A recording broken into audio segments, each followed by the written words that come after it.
देखिए 81 में से 56 सीट्स उनका है। 56 इंच का सीना लोग कहते हैं कि निकले, लेकिन 56 सीट लाकर हमारी सरकार बनी है झारखंड में। इससे इनकार नहीं किया जा सकता कि जो जीत मिली है ना, वो हेमंत सोरेन की है, कल्पना सोरेन की जीत है, आप लोगों की मेहनत है, तभी कांग्रेस के विधायक जीते। आपने देखा कि कैबिनेट से पेशा कानून पारित हो गया, इतनी बड़ी उपलब्धि। अगर आपस में मतभेद होता, अगर सब लोग साथ में नहीं चलते तो इतना बड़ा कानून पारित नहीं होता। सरकार बनी, भाजपा की सरकार बनी, 17-18 साल तक भाजपा ज्यादातर रही।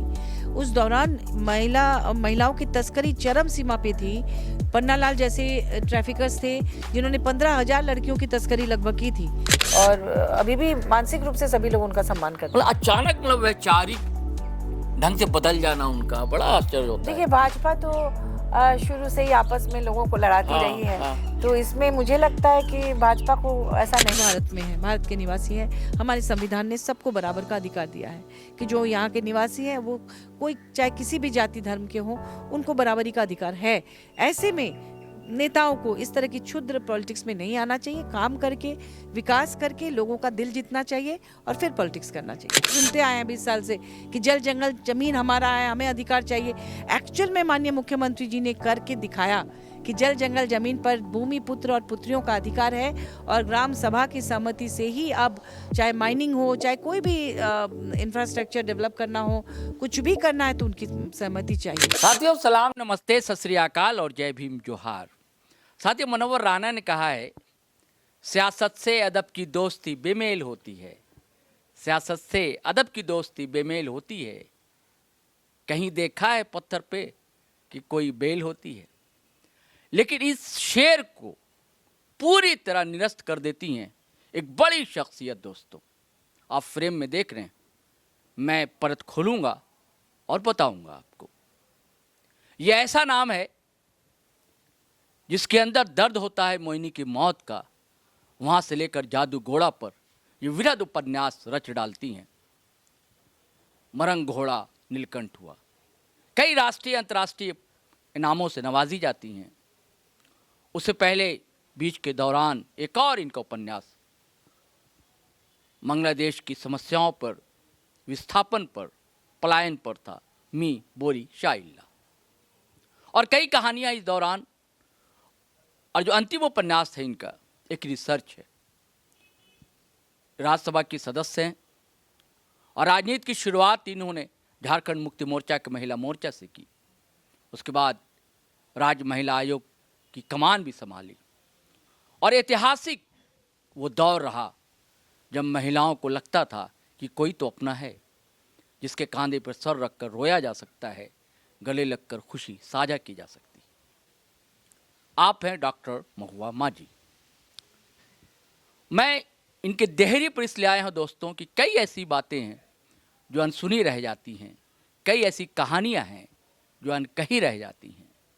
उनका आना बेहद ज़रूरी है, क्योंकि महुआ जी बहुत संकोची हैं, खामोश रहती हैं, लेकिन खामोशी की भी एक ज़बान होती है, क्योंकि जो लेखक होता है साहित्यकार होता है दोस्तों। और जैसे मनोहर राणा ने भले कह दिया हो, लेकिन हमारे पुरखे कह गए कि राजनीति के आगे चलने वाली मशाल का नाम ही साहित्य होता है। साहित्यकार या साहित्य जहां आपको रोशनी दिखाता है, आईना दिखाता है, सामाजिक कुरीतियां हों, अंधविश्वास हो, क्या बदलाव होने चाहिए, और अपना झारखंड जल जंगल ज़मीन जिसकी शनाख्त है, और राजनीति उसे नियंत्रित करती है। तो दोनों के अंदर जो सामंजस्य बनाया है महुआ जी ने, वो बेमिसाल है। तो मैं ज़्यादा भूमिका नहीं बांधता दोस्तों, सीधे आपसे रूबरू करवाता हूँ और स्वागत करता हूँ महुआ जी, आपका इस्तकबाल करता हूँ। झारखंडी जोहार है। सबको जोहार, आपको भी जोहार। और शहरोज जी, मैं आपको एक पत्रकार के रूप में नहीं बल्कि एक साहित्यकार के रूप में देखती हूँ हमेशा, क्योंकि मेरी जब पहली कहानी छपी थी कथा देश के नवलेखन अंक में, तो उसमें आप भी छपे थे, आपकी कहानी भी छपी थी। इसलिए आप मेरे एक साहित्यकार दोस्त हैं, और इस रूप में आज आपको यहाँ देखकर मुझे बहुत खुशी हो रही है। मैं आपका भी स्वागत करती हूँ मेरे घर पे। मैं साहित्य पर बाद में बात करूंगा महुआ जी। मैं चाहता हूं कि राजनीतिक हलचल जो है झारखंड में, और मुख्यमंत्री हेमंत सोरेन और जेएमएम सुप्रीमो हेमंत सोरेन या उनकी सहचरी, जीवन सहचरी कल्पना सोरेन जी, या पूरे परिवार से कह लीजिए, गुरु जी के परिवार से आपका काफ़ी निकट संबंध है, तो आप चीज़ों को बड़ा बारीकी से देखती हैं। और आप तो साहित्यकार हैं और लोगों से मिलना जुलना आपका रहा है, एक संवेदनशीलता है, करुणा है। तो जिसके अंदर करुणा हो, संवेदनशीलता हो, जिसका लोप होता जा रहा है आजकल, तो आप जो चीज़ों को देखती हैं, समझती हैं, और जैसे अभी अफवाहें चल रही हैं दिल्ली से लेकर रांची तक कि फिर कहीं ये नीतीश कुमार तो नहीं हो जाएंगे हेमंत सोरेन, ऐसा है क्या? जी बिल्कुल, ये एक अफवाह ही है। दरअसल दिल्ली में भी कई लोगों ने मुझसे ये बात कही। मैं इसलिए हैरान हुई कि जब इतनी संकट की घड़ी थी, जब ईडी सीबीआई इतना परेशान कर रही थी झारखंड मुक्ति मोर्चा के कार्यकारी अध्यक्ष को, उस समय कार्यकारी अध्यक्ष थे, अभी तो अध्यक्ष भी बन गए माननीय मुख्यमंत्री हेमंत सोरेन जी, और मानसिक रूप से प्रताड़ित करना, ठीक से काम नहीं करने देना, बिना किसी सबूत के, बिना किसी तथ्य के 5 महीने तक एक मुख्यमंत्री को रिज़ाइन करके जेल में रहना पड़ा, कितनी बड़ी बात है। और उनके लोगों को भी कई बार परेशान किया गया और डर दिखाया गया। इसके बावजूद अगर वो हिले नहीं, वीर तुम बढ़े चलो, धीर तुम बढ़े चलो, सामने पहाड़ हो, सिंह की दहाड़ हो, तुम निडर रुको नहीं, तुम निडर झुको नहीं, ये करके दिखाया, इन पंक्तियों को साबित करके दिखाया माननीय मुख्यमंत्री हेमंत सोरेन जी ने। तो मुझे ये समझ में नहीं आ रहा है लोग अभी क्यों सोच रहे हैं कि वो ऐसा करेंगे, क्योंकि अभी तो देखिए 81 में से 56 सीट्स उनका है, 56 इंच का सीना लोग कहते हैं कि निकले, लेकिन 56 सीट लाकर हमारी सरकार बनी है झारखंड में। और यहाँ पर जो योजनाएं जिस तरह से लॉन्च कर रहे हैं माननीय मुख्यमंत्री जी, तो हर तबके के लिए सोच रहे हैं। आपने देखा कि किस तरह से गरीब जो आर्थिक रूप से पिछड़े लोग हैं, पूरे झारखंड के प्रतिभाशाली आदिवासी छात्राओं के लिए, छात्रों के लिए अभी अभी उन्होंने 300 सीट्स का जो मेडिकल और इंजीनियरिंग की तैयारी करवाने के लिए वो यहाँ पे इंस्टीट्यूट खोल दिया। हाँ, मैं भी गई थी। फिर उन्होंने कहा कि जो बच्चे थोड़े से अंक के लिए पिछड़ गए हैं, नहीं एडमिशन ले पाए, उनके लिए एक अलग से भी क्लास लिया जाए। कितनी संवेदनशीलता है कि उन बच्चों के भविष्य के लिए सोच रहे हैं कि प्रतिभा है लेकिन उनको आर्थिक कमजोरी की वजह से या प्रॉपर उनको सुविधा नहीं होने की वजह से वो पिछड़ रहे थे। आप समझ सकते हैं कि हर साल जब 300-400 बच्चे यहाँ से पढ़ के निकलेंगे और कम्पीट करेंगे मेडिकल में, इंजीनियरिंग में, तो झारखंड कितना आगे बढ़ेगा। क्योंकि अब तक झारखंड के की महिलाओं को ट्रैफिकिंग का शिकार होना पड़ता था। लोग घरों में काम करने के लिए, ईटा भट्टे में काम करने के लिए, सड़क पुल पुलिया, लेह लद्दाख में आके मजदूर भाई लोग लेह लद्दाख में जाके माइनस टेम्परेचर में काम कर रहे हैं। तो उनके लिए जो संवेदनशीलता है उनको यहाँ पर तैयार कर रहे हैं माननीय मुख्यमंत्री हेमंत सोरेन। ये जो बार बार हेमंत जी का दौरा होता है, दिल्ली दौरा, और भारतीय जनता पार्टी के शिखर नेताओं से मिलना जुलना होता है, तभी शंका जन्म लेती है। देखिए, कोई भी मुख्यमंत्री होंगे तो स्टेट को चलाने के लिए उनको केंद्र की मदद तो चाहिए। और यहाँ झारखंड का इतना बकाया केंद्र के पास है, कोयले की कोयले की रॉयल्टी के 1,36,000 करोड़, हाँ 1,36,000 करोड़ सिर्फ कोयले की रॉयल्टी का बचा हुआ है। इतने माइंस ऐसे ही पड़े हैं, परित्यक्त माइंस हैं, उनमें उसके डेवलपमेंट की बात करने जाते होंगे, जीएसटी का जो बकाया होता है उसको लाने जाते होंगे। स्टेट चलाने के लिए पैसे चाहिए और तरह तरह की मदद चाहिए होती है, इलेक्ट्रिसिटी के लिए, हर चीज़ के लिए। इसके लिए उनका जाना और केंद्र के से लोगों से मिलना, यहाँ वो गवर्नर से भी मिलते हैं, तो ये तो एक संवैधानिक ज़रूरत है, करना है। और इसको लेकर अटकल लगाना मुझे नहीं लगता कहीं से उचित। एक और खबरें बहुत तैर रही हैं पॉलिटिकल गलियारे में मोहब्बत जी, वो ये है कि हेमंत सोरेन अब चाहते हैं कि फुल फ्लेज्ड जेएमएम की सरकार हो, और कांग्रेस से जो असंतुष्ट जो विधायक मंत्री हैं, कोशिश में लगे हुए हैं लोग कि वो जेएमएम ज्वाइन कर लें। इसमें कितनी सच्चाई है? देखिए, इसमें मुझे नहीं लगता कि कोई सच्चाई है, क्योंकि ऐसा वो कभी नहीं करते हैं, कभी किया नहीं है, और नहीं इस पर कोई चर्चा उन्होंने कभी किसी से की है। और सबका अपना अपना अपने अपने क्षेत्र में सब नेता की अपनी पकड़ होती है, उस पकड़ के कई समीकरण होते हैं, उस समीकरण के आधार पर ही सरकार बनती है। तो इस पर अभी कोई बात हम लोग के पार्टी लेवल पर तो नहीं। लेकिन इससे इनकार नहीं किया जा सकता कि जो जीत मिली है ना, वो हेमंत सोरेन की है, कल्पना सोरेन की जीत है, आप लोगों की मेहनत है, तभी कांग्रेस के विधायक भी जीते हैं। सब मैं तो ये कहूँगी कि चुनाव के समय में माननीय मुख्यमंत्री हेमंत सोरेन जी और कल्पना सोरेन जी ने कांग्रेस के प्रत्याशियों के लिए जितनी मेहनत की है उतनी मेहनत शायद उन्होंने जेएमएम के प्रत्याशियों के लिए नहीं की है। जितना समय उन्होंने दिया है और हवाई जहाज़ में करके एक एक दिन में कई कई जगह पर जाकर कांग्रेस के प्रत्याशियों के लिए उन लोगों ने प्रचार किया है। तो ये कांग्रेस को भी समझना चाहिए कि जिस पार्टी के लोगों ने उनके लिए इतना काम किया वो भी इस पार्टी को उतना ही मदद करें, उनके साथ रहें। हालांकि अभी तक तो सब ठीक है क्योंकि अभी गठबंधन की सरकार अच्छे से चल रही है, तो मुझे नहीं लगता कि इसको लेकर कोई बातचीत हुई होगी। चलेगी भी। अब चलेगी, अभी 4 साल बाकी, अभी तो 1 साल हुआ है, तो सब लोग मिलजुल के सरकार चला रहे हैं, अच्छे से चला रहे हैं।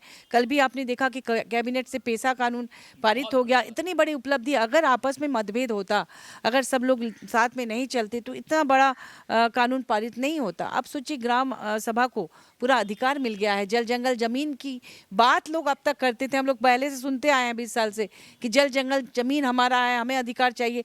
एक्चुअल में माननीय मुख्यमंत्री जी ने करके दिखाया कि जल जंगल जमीन पर भूमि पुत्र और पुत्रियों का अधिकार है और ग्राम सभा की सहमति से ही अब चाहे माइनिंग हो, चाहे कोई भी इंफ्रास्ट्रक्चर डेवलप करना हो, कुछ भी करना है तो उनकी सहमति चाहिए। इससे कहीं विकास के पहिए थमने में क्या आशंका तो नहीं है कि अगर ग्राम सभा तैयार नहीं हो तो फिर खनन नहीं हो सकता, फिर कॉरपोरेट के लोग आएंगे नहीं, ये तो डर नहीं पैदा हो जाएगा? देखिए, डर पैदा उन लोगों का होगा जो लोग अब तक लोगों को बेवकूफ़ बनाते आए हैं। अब वो बेवकूफ़ बनाने वाली स्थिति नहीं रहेगी क्योंकि उनके हाथों में पावर दे दिया गया है। अब उनको समझ के उनकी परेशानियों को देखकर फिर किया जाएगा। अगर उनसे राय मशवरा करेंगे तो निश्चित रूप से वो उनके आधार पर निर्णय देंगे। सब कोई डेवलपमेंट चाहता है, ग्राम सभा भी चाहेगी कि उनके एरिया का डेवलपमेंट हो, लेकिन उस डेवलपमेंट माने विकास के नाम पे विनाश ना हो, तो इसका ध्यान ग्राम सभा। मैंने आपसे इसलिए पूछा कि आपका नॉवेल भी है मरंघोड़ा, और उसके बाद आपने राज्यसभा में ये सवाल भी उठाया अभी, जो शांति बिल, नाम भी देखिए गजब है, ये क्रूर विडम्बना मैं कहूँगा, नाम उसका रखा गया है शांति बिल, पास भी हो गया है। तो आपने बहुत निकट से चीज़ों को देखा है, एक रिसर्च है आपका, एक शोध है आपका, बहुत करीब से आप गाँव को देखा, आदिवासियों की ज़िंदगी को देखा है, तो कहीं वैसी परिस्थिति तो पैदा नहीं हो जाएगी दूसरी जगह? नहीं, देखिए ये जो शांति बिल अभी आया है, न्यूक्लियर जो रिएक्टर्स वगैरह को बनाने का, उसको चलाने का की जिम्मेदारी प्राइवेट कंपनियों को भी उसके आधार पे दे दी जाएगी। विदेशी कंपनी भी आके ले सकते हैं, देश के लोग भी। वो कितना खतरनाक है, यही बात मैंने संसद में कहा कि जैसे जब न्यूक्लियर रिएक्टर में यूरेनियम को ईंधन के रूप में यूज़ किया जाता है तो उसके जो बाई प्रोडक्ट्स आते हैं उसमें प्लूटोनियम है, और प्लूटोनियम से आप चाहेंगे तो परमाणु बम बन सकता है, जो कि पहली बार 1974 में इंदिरा गांधी जी ने जब हमारे पोखरण विस्फोट करके देश की ताकत को दिखाया था, वो तो ज़मीन के अंदर विस्फोट हुआ था, किसी को नुकसान नहीं हुआ। लेकिन यही ईंधन अगर किसी सिरफिरे ऑपरेटर, प्राइवेट ऑपरेटर के हाथों में पड़ जाए तो वो न सिर्फ इस देश को का विनाश करेगा बल्कि पूरी मानवता का विनाश करेगा। चर्चा हिरोशिमा नागासाकी से भी बहुत विकट स्थिति हो सकती है। किसी जैसे अभी भी बहुत सारे देश ब्लैकमेल करते हैं, ब्लैकमेलिंग हो सकता है। और हमारे देश का जो यूरेनियम, जैसे यूसीएल है झारखंड में, जादूगोड़ा में, वो डायरेक्ट पीएमओ के अंडर में है, क्योंकि पीएमओ अगर कंट्रोल करता है तो बाहरी लोग जाके वहाँ कुछ हमारे देश की जो सिक्रेसी है उसको मेंटेन रखने में मदद मिलती है। लेकिन अब जब ये तमाम चीज़ें यूरेनियम निकल कर न्यूक्लियर रिएक्टर में आएगा और उसके बाद जब प्राइवेट लोग उसको यूज़ करेंगे तो कितनी मॉनिटरिंग हो पाएंगी? भोपाल गैस कांड क्यों हुआ था, गैस त्रासदी, क्योंकि वो प्राइवेट के हाथों में था।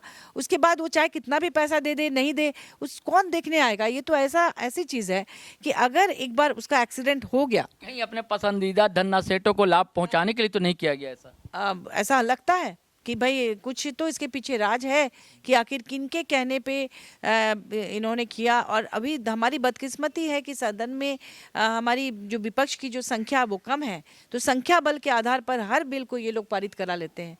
जैसे कि फॉरेस्ट कंजर्वेशन बिल आया था, जो जल जंगल जमीन के आंदोलन को लेकर इतने आदिवासी संगठन सालों से इसके खिलाफ आवाज़ उठा रहे थे, उसको जब लाया उस समय हम लोग मणिपुर मुद्दे पे आंदोलन कर रहे थे, विपक्ष, हम लोग इंडिया गठबंधन, और वॉकआउट कर रहे थे। उसी समय इन लोगों ने बीजेडी की मदद से उस बिल को पारित करा दिया और बीजेडी को अब क्या देखिए, उड़ीसा में बीजेडी प्राय खत्म हो गई। तो इस तरह से बहुत गलत होता है देश में, कुछ कानून ऐसे बन जा रहे हैं। शांति बिल के नाम पर अशांति, चरम अशांति का बिल लाया गया है। लेकिन इसकी दाद देनी चाहिए महुआ जी की छोटी पार्टी है, कम समय मिलता है, लेकिन आप बड़ा करीने से सलीके से आप बात को अब रख रही हैं, उठा रही हैं सदन में। और ख़बर तो ये भी है कि आप अपना कोई बिल लाने वाली हैं, क्या मामला है? जी बिल्कुल, ये प्राइवेट मेंबर बिल होता है, जो हर सांसद को ये अधिकार होता है कि देश में कोई ऐसा कानून लाया जाए जिससे पूरे देश को फ़ायदा हो। तो मेरे दिमाग में 2-3 सालों से एक आइडिया घूम रहा था, जिसमें था कि हमारे देश में आप देखेंगे कि गांव में जाएंगे तो बच्चे बहुत पिछड़े हुए होते हैं, पढ़े लिखे होते हैं, क्योंकि स्कूलिंग जो होती है उनकी अलग बोर्ड होता है। आईसीएसई और सीबीएसई के बच्चे ज़्यादा तेज़ दिखते हैं, क्योंकि वो प्राइवेट स्कूल्स और अलग, मतलब हर स्टेट में, हाँ, हर स्टेट में अलग अलग यूनिवर्सिटीज़ हैं, मैंने बोर्ड है। तो उससे क्या होता है ना, जब बड़े होते हैं बच्चे और किसी कंपटीशन में तैयारी करते हैं तो पिछड़ जाते हैं, प्रतिभाशाली बच्चे भी हीनता बोध के शिकार हो जाते हैं। तो मेरे दिमाग में था कि क्यों नहीं भारत में एक यूनिफॉर्म एजुकेशन सिस्टम हो, एक जैसा हो, कि एक ही सिलेबस में सब बच्चे पढ़े, चाहे वो गरीब अमीर के बच्चे हो, चाहे किसी जाति धर्म के बच्चे हो, चाहे वो किसी भी स्टेट के बच्चे हो। तो अगर केंद्र सरकार एक सिलेबस बना देगी, स्टेट को अधिकार होगा अपने बच्चों को किसी भी टीचर से पढ़ाए, कुछ अपने हिसाब से नियम बनाए, अपने हर स्टेट में ये रहे कि वो अपने रीजनल लैंग्वेज, लोकल लैंग्वेज, इस तरह के अपने लैंग्वेजेस पर भी बच्चों को पढ़ाए। वो उसका अलग एक उसमें प्रावधान हो कि हर स्टेट के लिए ये कुछ मार्क्स हो, उसमें बच्चों के लिए अलग सब्जेक्ट हो, कि अपने अपने हिसाब से अपनी मातृभाषा, अपने स्थानीय लैंग्वेज में भी पढ़ाई करे, लेकिन साथ ही एक यूनिफॉर्म सिलेबस हो। उसको लेकर मैंने कल रात को बैठ के एक प्राइवेट मेंबर बिल का ड्राफ्ट बना के डाल दिया है, उसको अपने ई पोर्टल से डाल दिया है, वो दर्ज हो गया है। अगर केंद्र सरकार इसको लाएगी तो पूरे देश का हित होगा। उसमें यूनियन टेरिटरी और जितने भी राज्य हैं उसके लिए बिल है, उसमें मैंने उसका नाम रखा है, बड़ा बदलाव आएगा, शिक्षा में बड़ा परिवर्तन आएगा। जी, मैंने उसका नाम रखा है the national uniform school education bill 2026। ये बिल मैंने दर्ज कर दिया है और मैं चाहूँगी कि केंद्र सरकार इस पर गौर करे और पूरे देश के लिए एक यूनिफॉर्म। तो आपने इसके समर्थन के लिए कुछ लॉबिंग वगैरह की है? ऐसा है ना, जब बिल हमने डाल दिया है तो अब वहाँ पे अगले सेशन में उसको जब वो आएगा वो बिल, उस समय हमारे बहुत सारे सांसद हैं जो कि इस पर बोलेंगे, बहस करेंगे। और ये एक ऐसा बिल है कि हमारे तमाम सांसद साथीगण चाहेंगे कि ये हो, चाहे वो पक्ष के हों चाहे विपक्ष के हों, क्योंकि ये पूरे देश के हित में है। मेरी गुजारिश होगी कि आपको और सांसदों से बातचीत करनी चाहिए इस मुद्दे पर। जी, सारे संसद एकजुट है, कोई अच्छा बिल आता है तो हम लोग उस पर बात करते हैं, उस पर सहमति जताते हैं, और ऐसे लोगों की कमी नहीं है सदन में। और ये बिल जो है ये तो हर एक, क्योंकि संविधान में समानता और बराबरी का अधिकार दिया गया है और एजुकेशन में भी बराबरी का जो अधिकार दिया गया है, तो फिर क्यों गरीब का बच्चा अलग बोर्ड में पढ़ाई करे। तो मैंने उसमें ढूंढा कि कितने बोर्ड हैं हमारे देश में, तो देखा गया कि 45 बोर्ड हैं अलग अलग हर स्टेट में। तो उन बोर्ड्स का नाम भी मैंने लिख दिया है कि इतने सारे बोर्ड हैं और सब कोई अलग अलग जगह से पढ़ के आ रहे हैं। तो जब हायर एजुकेशन की बात होती है या मेडिकल इंजीनियरिंग या कहीं भी, तो उस तरह की पढ़ाई होती है, तो ऐसे कुछ बोर्ड के बच्चे बिल्कुल पिछड़ जाते हैं, वो वहाँ तक पहुँच नहीं पाते। ये उनके साथ धोखा है, डिस्क्रिमिनेशन है, इसे दूर करना पड़ेगा और समानता लाने के लिए इस बिल को केंद्र सरकार को एक्सेप्ट कर लेना चाहिए। मेरा रिक्वेस्ट है कि वो इस बिल को एक्सेप्ट कर लें। समानता की बात की, इसी से जुड़ा हुआ मानव अधिकार है। अब क्रिसमस त्यौहार है, आज सभी को शुभकामनाएं, आपको भी शुभकामनाएं। लेकिन कुछ तस्वीरें, कुछ वीडियो ऐसे वायरल हो रहे हैं, जो मसीह विश्वासी हैं वो अगर त्यौहार मना रहे हैं तो उनको डिस्टर्ब किया जा रहा है, उनसे कुछ और ऐसे नारे लगवाए जा रहे हैं जो वो लगा नहीं सकते हैं। तो ऐसी स्थिति क्यों पैदा हो गई? इसके लिए आपकी पार्टी, आप जैसे लोग क्या कर रहे हैं? देखिए, हर युग में कुछ लोग ऐसे होते हैं जो कि समाज में शांति रखना नहीं चाहते हैं। अब इतिहास उठाकर देख लें, हर युग में कुछ लोग होते हैं जो विध्वंसकारी भी होते हैं, कुछ लोग आपसी लड़ाई झगड़ा करना पसंद करते हैं, या कुछ स्वार्थी तत्व अपने फायदे के लिए आपस में लड़ाते हैं। चुनाव के समय में आपने देखा कि हर चुनाव के समय में कुछ घटना हो जाती है, फिर लोग पोलराइजेशन हो जाता है, कुछ लोग इधर आ जाते हैं, कुछ इधर आ जाते हैं। तो जो अच्छे कैंडिडेट्स होते हैं, जो समाज के लिए, सबके लिए काम करते हैं, उनको नुकसान हो जाता है कि उनको वोट नहीं मिलता। तो इस तरह का जो भी होता है हम लोग उसकी निंदा करते हैं हमारी पार्टी। देखिए महुआ जी, क्या पहले भी ऐसी चीज़ें होती थी, लेकिन जो पार्टियां होती थी उसके लोग शामिल नहीं होते थे, प्रश्रय नहीं देते थे। अब क्या है कि सत्ता में शामिल जो लोग हैं उनका वरदहस्त प्राप्त होता है, इसलिए उनको हौसला मिलता है। ऐसी घटनाएं लगातार आ रही हैं। इसकी हम निंदा करते हैं। हम सदन में भी इस तरह की बातें उठाते रहते हैं कि इस तरह की में लोगों को इन्वॉल्व नहीं होना चाहिए। आपको अगर भारत का इतिहास पता होगा, आप जानते हैं, आप लेखक हैं, तो आप यहाँ पे ग्रीक आए, पुर्तगीज़ आए, मुग़ल, पठान, अंग्रेज, फिर फ्रेंच आए, हाँ डच आए। तो अलग अलग समय में अलग अलग लोग विदेश से आए, व्यापार के लिए आए, उसके बाद यहाँ बस गए। बसने के बाद जैसे अंग्रेजों ने यहाँ पर राज किया, मुगलों ने राज किया, तो वो तो समय के साथ साथ होता है। और यहाँ अलग अलग रियासतें थी, अलग अलग राजा भी थे। पहले कोई ऐसी बाउंड्री नहीं थी कि हम कहें कि ये पूरा भारत है, जाके आज भारत का ये नक्शा बना है। पहले छोटे छोटे राज्य थे।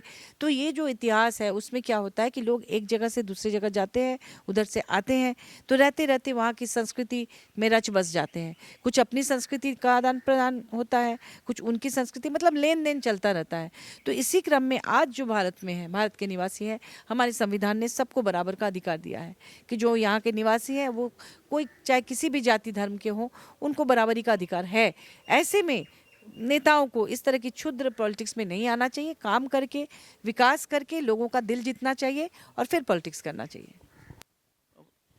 आप लेखक हैं, रचनाकार हैं और झारखंड को देख रही हैं, बड़ा महसूस करती हैं, मतलब नब्ज पर पकड़ है आपकी। और जेएमएम जो है झारखंड के लिए ही बना मोर्चा था, है ना, बड़ा योगदान है, कुर्बानियां हैं आपकी पार्टी की। तो अब आप क्या देखती हैं झारखंड में?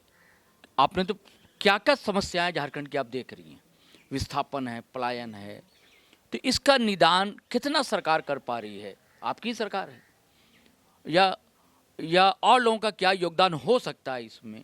मतलब कैसे बदलाव आएगा? यहाँ के आदिवासी मूलवासियों को न्याय या उनका हक अधिकार कब मिल पाएगा? जी, देखिए, ये जो आपने कहा कि विस्थापन, तो उसमें अगर महिलाएं थी या नाबालिग महिलाएं थी तो उनका ट्रैफिकिंग होता था। प्लेसमेंट एजेंसियाँ थी। भाजपा के कार्यकाल को आप उठा के देखिए, जब यहाँ 2000 में सरकार बनी, भाजपा की सरकार बनी, 17-18 साल तक भाजपा ज़्यादातर रही। उस दौरान महिलाओं की तस्करी चरम सीमा पे थी। पन्नालाल जैसे ट्रैफिकर्स थे जिन्होंने 15,000 लड़कियों की तस्करी लगभग की थी। खूंटी, सिमडेगा, गुमला में से कैसे करके प्लेसमेंट एजेंसीज बच्चियों को लेके दिल्ली में और कहाँ कहाँ ले जाते थे। इन सबको माननीय मुख्यमंत्री हेमंत सोरेन जी ने रोका है, लड़कियों को वापस लाया है, वो फिर से वहाँ ना जाए। महिला आयोग के दौर में हम लोगों ने काम किया। और उसके बाद अभी क्या है, मैया सम्मान योजना क्यों है? ताकि जो आर्थिक अभाव में दूसरे राज्यों में पलायन करती थी या करते थे, उनको कम से कम अपने घर में रखकर ट्रेनिंग दिया जाए। ये जो देखेंगे कि सब्सिडी रेट पे उनको कितना लोन मिल रहा है, ट्रेनिंग दे रहे हैं कि वो अपने पैरों पे खड़ी हो जाए। पलाश ब्रांड है कि सरकारी नाम से वो सामान, क्योंकि पहले मार्केटिंग की दिक्कतें आती थी, ये पोर्टल खुल गए हैं ताकि उनका सामान बेचना दिक्कत ना हो। अभी उनको मेडिकल और इंजीनियरिंग की पढ़ाई की व्यवस्था की जा रही है। 50 मेधावी झारखंडी छात्रों को चुनकर विश्व के सर्वश्रेष्ठ शिक्षण संस्थानों में, हाँ, मरंग घूम के स्कॉलरशिप योजना के तहत सरकार पढ़ा रही है। तो वहाँ स्टूडेंट्स नहीं मिल रहा है। इसके कारण इन्होंने मेडिकल इंजीनियरिंग और इस तरह की जो कम्पिटिटिव एग्जाम्स की तैयारी करने के लिए उन लोगों को सीएम एक्सीलेंस स्कूल वगैरह खोला जा रहा है कि उनको आईसीएसई सीबीएसई एजुकेशन के बराबर का एजुकेशन मिले, ताकि वहाँ से चुन के वो जाए। तो ये सब तो ट्रैफिकिंग रोकने के लिए है, विस्थापन रोकने के लिए है। तो ये सब तो माननीय मुख्यमंत्री का विजन है। वो देश का नंबर 1 राज्य बनाना चाहते हैं झारखंड को, और इसके लिए ही उनकी ये तमाम तैयारियां हैं। वो हमारे दिशोम गुरु शिबू सोरेन जी के सपनों को पूरा करना चाहते हैं, और इसलिए वो लगातार काम कर रहे हैं। और भले ही कोई कुछ भी बोले, चाहे कुछ करे, लेकिन उनका जो सपना है वो पार्टी में हमेशा वो बोलते हैं कि हमको अपने राज्य को देश का नंबर 1 राज्य बनाना है, क्योंकि प्राकृतिक रूप से हमारा राज्य अत्यंत समृद्ध राज्य है। यहाँ जल जंगल जमीन की संपदा है, इतने मिनरल्स हैं, यहाँ के लोग इतने मेहनती हैं, प्रतिभाशाली है। तो वो इसको करके दिखाना चाहते हैं, उनको सिर्फ मौका दिया जाए। वो यहाँ अगर माननीय मुख्यमंत्री हेमंत सोरेन जी का बस चले तो बहुत जल्द हमारा राज्य देश का नंबर 1 राज्य होगा, जो कि आज के डेट में नीचे से तीसरे नंबर पे पिछड़े राज्यों में। तो ये उनका संकल्प है। इसलिए मैं कहती हूँ आप लोग धैर्य रखें, उनको काम करने दें, परेशान ना करें, और देखते जाइए कि झारखंड कहाँ से कहाँ। बहुत लोग हैं जो कि माहौल को शांत नहीं रखने देना चाहते हैं, तरह तरह से परेशान करते हैं। वो ना करें और काम करके दिखाएंगे। हाँ, निश्चित रूप से है, क्योंकि जो भी परेशानियाँ बीच में हुई थी उन्हीं की तरफ से हुई थी। तो इसलिए उनसे चंपई दा के जाने का दुख होता है, मलाल होता है आप लोगों को? देखिए हमारे बहुत सीनियर लीडर हैं और उनका सम्मान पार्टी में सभी करते हैं। माननीय मुख्यमंत्री जी भी हमेशा उनका सम्मान किए, कल्पना मैम भी हमेशा सम्मान करती हैं और शुरू से ही वो हमारे लिए बहुत प्रणम्य रहे हैं। ऐसा तो कुछ है उनको नहीं। पछतावा होता होगा लेकिन नहीं। अब वो तो मैं नहीं जानती, लेकिन हमारी पार्टी में मैंने जब भी उनको देखा और सबने उनको बहुत सम्मान दिया और अभी भी मानसिक रूप से सभी लोग उनका सम्मान करते हैं। अचानक मतलब वैचारिक ढंग से बदल जाना उनका बड़ा आश्चर्य होता है। देखिए भाजपा तो शुरू से ही आपस में लोगों को लड़ाती रही है, तो इसमें मुझे लगता है कि भाजपा को ऐसा नहीं करना चाहिए। जबकि कोई लाभ चंपैदा को मिला नहीं। हाँ वो तो बात की बात है, लेकिन भाजपा ने जो पॉलिटिक्स किया ना वो अच्छा नहीं किया। आपस में पैसा एक्ट लाकर आप लोगों ने तो मास्टर स्ट्रोक खेल दिया है। नहीं, पैसा एक्ट चारों खाने चित होगी भाजपा। नहीं, ये देखिए वो उनको परेशान करने के लिए या नीचे दिखाने के लिए माननीय मुख्यमंत्री जी ने नहीं लाया। वो तो अपना एक उन्होंने लाया संकल्प जल था। जंगल जमीन जी, पर बिल्कुल। आदिवासियों का हक हो, जिसके लिए इतनी लड़ाइयाँ लड़ी गई, इतना आवाज इतनी उठाई गई। उसमें पैसा दिवस जब पैसा का के लिए मनाया जाता है, उसी दिन ये बिल उन्होंने लाया कैबिनेट से और इसमें जल जंगल जमीन पर जब आदिवासियों का अधिकार हो गया तो शोषण एक तरह से खत्म हो गया। अब तो वो अपने हिसाब से अपने राज्य का विकास करेंगे और माननीय गुरु जी दिशम गुरु के सपनों को पूरा करने में लगे हैं माननीय मंसूरी जी, तो वो भी पूरा होगा जब आदिवासियों अच्छा, एक सवाल थोड़ा अलग हट के, आप साहित्यकार हैं, लेखक रहे हैं आप, तो कितना फायदा मिला एक साहित्यकार अगर राजनीति में जाता है, सियासत में जाता है? वो तो मनोहर राणा का बेमेल लगती है दोस्ती, मुझे लगता है ऐसी बात नहीं। आपने तो मरम्मत कर दी है मनोहर राणा के शेर की कि आपने मेल दिखाया है कि सियासत जो सियासतदान है राजनीति में जा सकता है, सफल भी हो सकता है। जी देखिए ऐसा है कि हम लोग समाज सेवा में हैं और समाज सेवा में लोगों में संवेदना होनी चाहिए जी। आप दूसरों के दुख तकलीफ को समझेंगे सुनेंगे तभी तो आप अच्छा काम कर पाएंगे। तो ये जो है इसके लिए एक साहित्यकार जो है हम लोगों को हमेशा संवेदना के साथ काम करना पड़ता है। हम लोगों को लेखन में दूसरों के कष्ट को, दुख को, प्रेम, सौहार्द सब चीज़ हम लोग लाते हैं, तभी हम एक साहित्यकार हैं। और किसी के मन को समझने की सामर्थ्य होती है। सामर्थ्य और मेरे पास कई अनुभव भी हैं क्योंकि महिला आयोग में जब मैं अध्यक्ष के रूप में काम की, झारखंड महिला आयोग की अध्यक्ष रही, तो उस समय लोगों के मनोभाव को समझने में, उनके दुख पीड़ा को समझने में बहुत आसानी हुई क्योंकि मैं पहले से ही एक साहित्यकार थी। तो एक साहित्यकार थी, फिर कला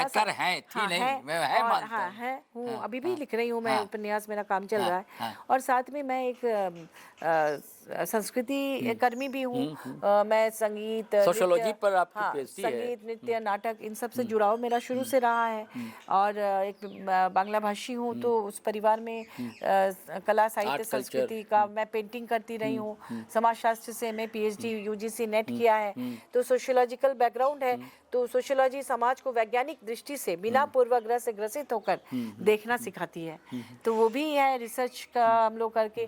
तो एक कॉम्बिनेशन हो गया है कि जिसमें साहित्य भी है, जिसमें कविता भी है, जिसमें एक संवेदना है, एक नृत्य, संगीत, नाटक और जो कला की अलग अलग विधाओं पे काम किया है, पेंटिंग किया है मैंने और फिर समाजशास्त्र के साथ राजनीति की है। महिला आयोग में अध्यक्ष रही, झारखंड मुक्ति मोर्चा की महिला मोर्चा की केंद्रीय अध्यक्ष रहने का सौभाग्य मिला और उसके बाद पॉलिटिक्स में आई और अभी राज्यसभा में हूँ। तो ये जो अलग अलग प्लेटफॉर्म्स हैं, इसने महिला आयोग के अध्यक्ष रहते हुए पूरे देश की महिलाओं की स्थिति को देखने, जानने, सुनने का मौका मिला। तो ये तमाम चीजें जो हैं कहीं ना कहीं मुझे राजनीति के लिए फायदेमंद रही मेरे लिए। लेकिन आपको नहीं लगता है, देखिए आप जैसे विदुषी का होना वहाँ बड़ी बात थी, आपने रिकॉर्ड काम किया, आपने वहाँ पे ऐतिहासिक काम किया आपने, अब तक गठन नहीं किया जा सका है क्या अभी महिला आयोग का यहाँ?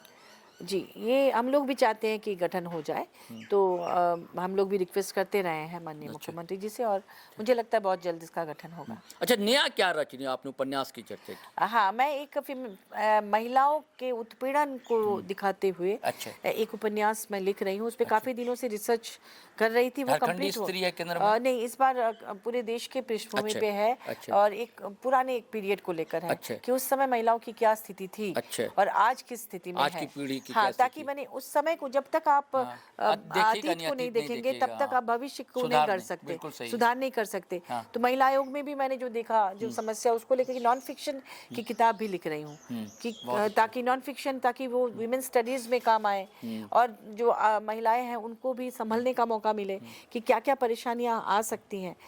क्योंकि जब नासमझ होती है उस दौरान अगर कोई गलती हो जाती है तो उसका खमियाजा उम्र भर भुगतना पड़ता है। तो उस आधार पे एक नॉन फिक्शन की किताब मैं लिख रही हूँ और साथ में एक उपन्यास, जो मैं उपन्यासकार हूँ तो वो उपन्यास का काम बहुत पहले से चल रहा है, अभी खत्म होने को है, लेकिन थोड़ा सुधार करते हुए मैं थोड़ा टाइम समय ले भी रही कम हूँ। मिलता हाँ, होगा। लेकिन राजकमल प्रकाशन उसे छाप रहे अरे हैं, वाह। हमारे देश के हाँ, जो हाँ। सर्वश्रेष्ठ अरे जाने प्रकाशन माने। संस्थान है। हाँ, वो पहले भी वही मेरे प्रकाशक रहे हैं, अभी भी छाप रहे हैं, लेकिन थोड़ा सा मैंने ही रोका है, समय की कमी की वजह से थोड़ा लास्ट में थोड़ा टच देना है, कभी फाइनल आप टच। जाती होंगी आयोजन में तो फिर हाँ, नहीं वहाँ मन में उभार देखिए होता होगा। साहित्य अभी आप गई अकेडमी। थी तानाशाही, वो जो हाँ अशोक हाँ पांडे की हाँ किताब आई हाँ है, जी, उसमें आप गई थी। उसमें मैं गई थी और साहित्य अकेडमी अपने लगभग हर कार्यक्रम में मुझे बुलाती है, क्योंकि मुझे एमपी साहित्य अकेडमी पुरस्कार भी मिल चुका है पहले। और साहित्य अकेडमी के कार्यक्रम में जाती हूँ और देश में जितने भी लिटरेचर फेस्टिवल होते हैं अब तो उसमें जाती से बहुत अच्छे अच्छे ये से बुलावा आता है, जब वक्त मिलता है जाती हूँ, नहीं मिलता है नहीं जाती हूँ। दिल्ली में भी इंडिया इंटरनेशनल सेंटर से लेकर जहाँ भी साहित्यिक कार्यक्रम होते हैं मेरे पास जरूर आमंत्रण आता है और समय रहेगा तो मैं जरूर जाती हूँ। अभी हाल में ही मैं 20वीं सदी के तानाशाह, ये अशोक कुमार पांडे की किताब राजकमल प्रकाशन की है, उसके लोकार्पण में गई थी। वहाँ बहुत बड़े बड़े साहित्यकार आए थे।